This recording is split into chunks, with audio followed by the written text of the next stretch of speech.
Yes, it's Tuesday. I'm here at French Bakery. Mal Life. Yeah. The Mal is waking up slowly. It's not as busy as it normally is. Have a look at this.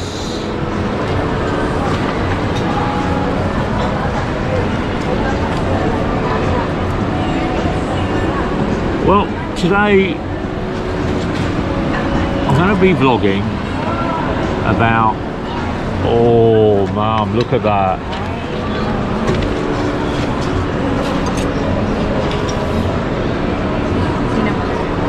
Cinnamon Danish, look at that. It's my breakfast today with a coffee. It's coming.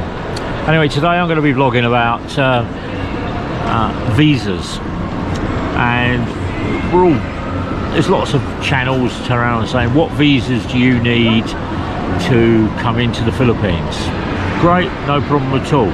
But once you get in the Philippines and you have a partner and you want to travel from the Philippines, what visas or visa-less or e-visa or visa requirements are there for the countries outside of the Philippines? What should you know?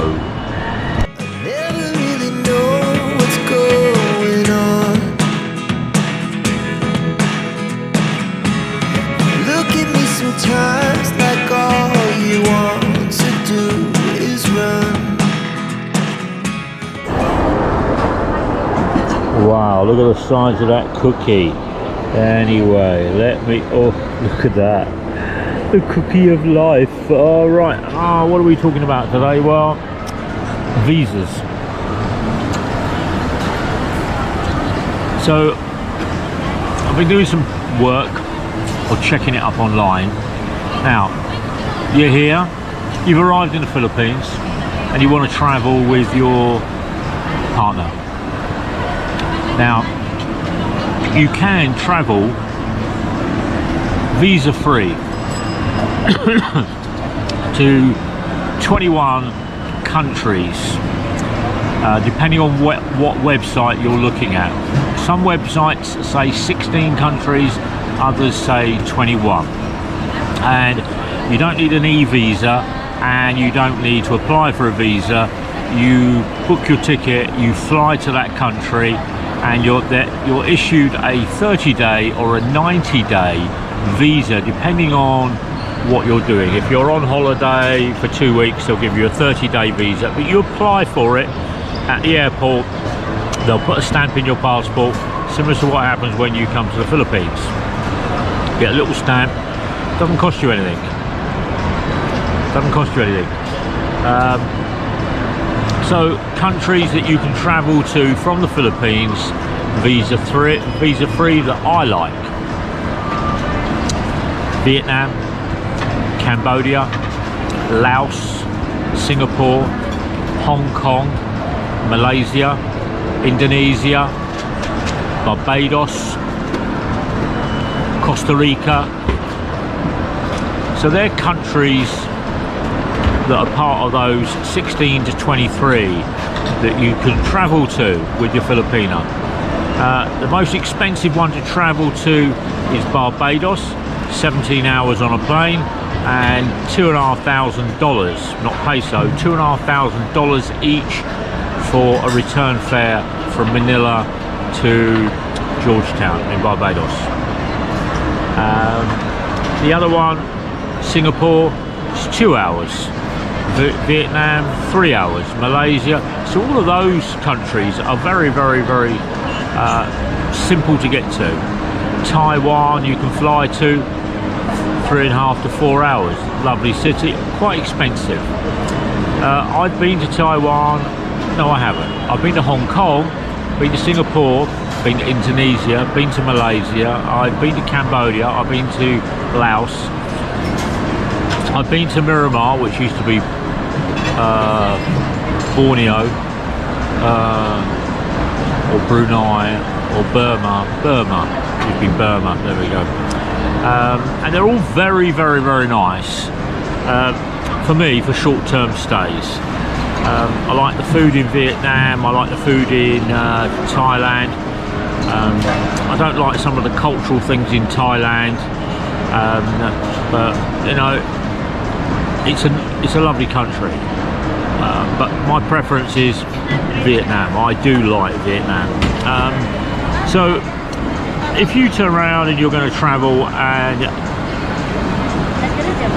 you don't want to just buy a ticket and fly, you want to go to a specific country, then there are between 23 and 53 countries in the world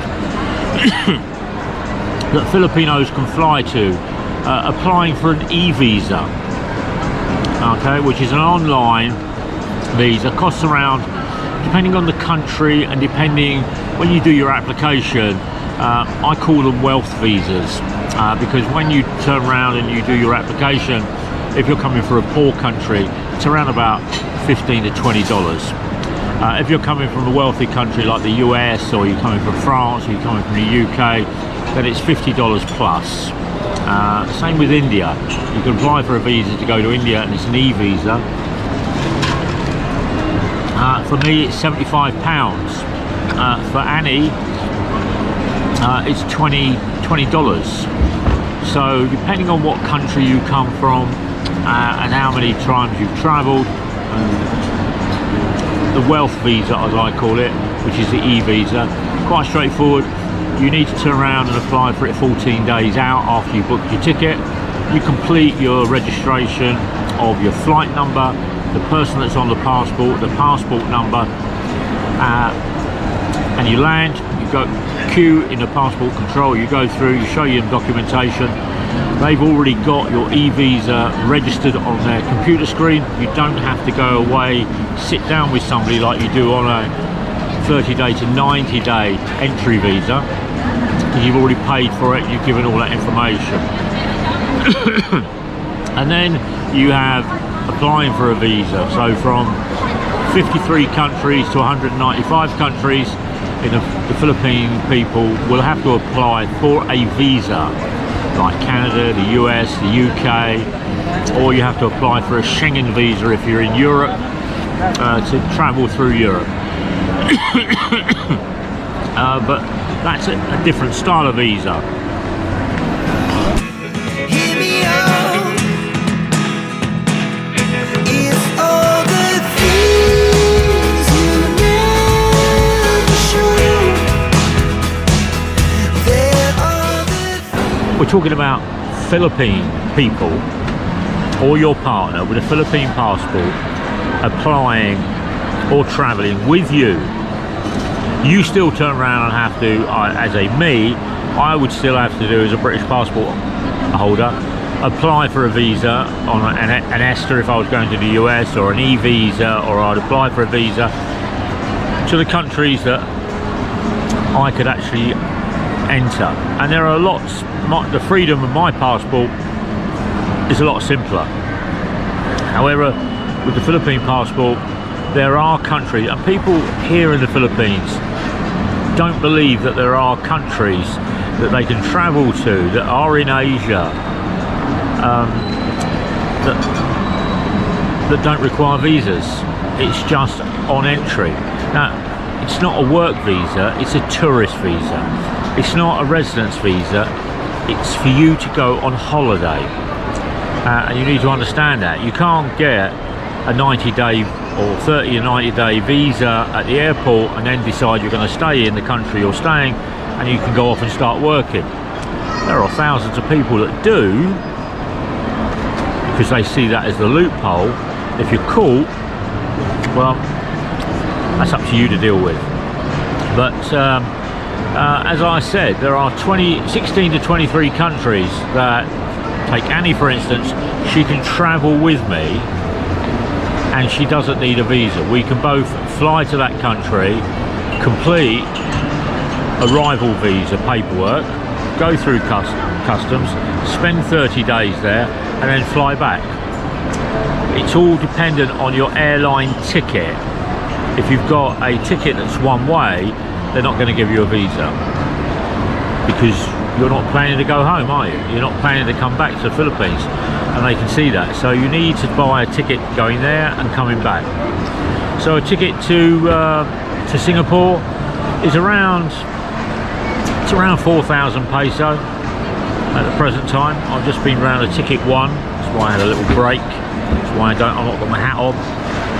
They've turned around and said that if I travel next week to Singapore, it's 4,300 peso there and 4,300 peso back, which is about $160. Not bad, is it? You can stay there for 30 days.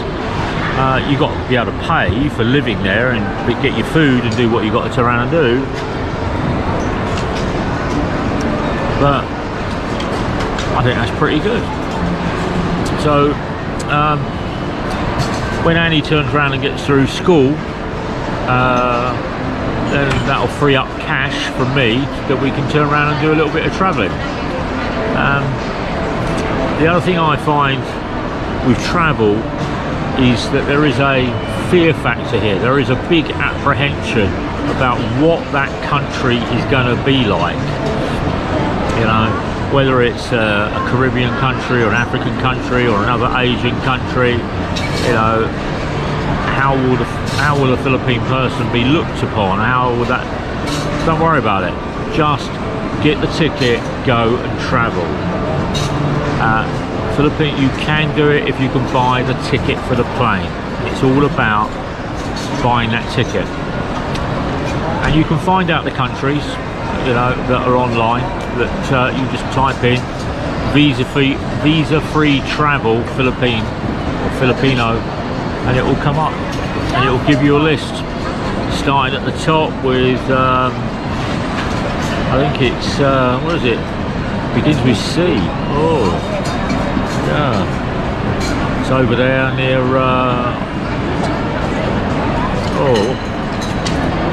oh dear me, forgotten the name of the country already. That's crazy, isn't it?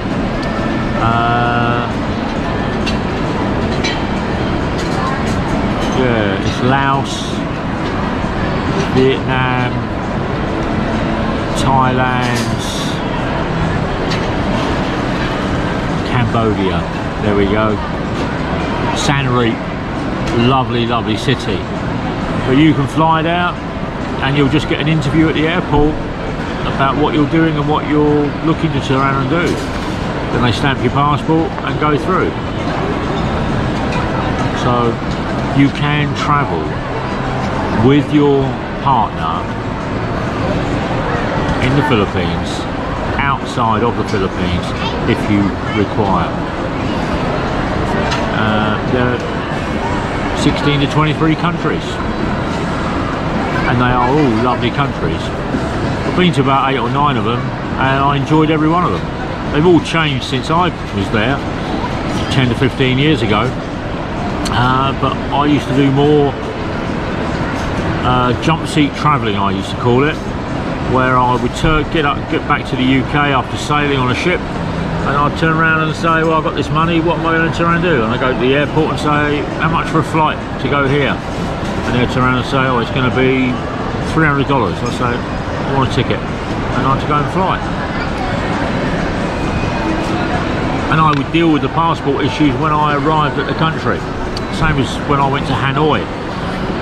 Everybody said I couldn't get into Hanoi, and I flew into Hanoi. I got given a 90-day passport.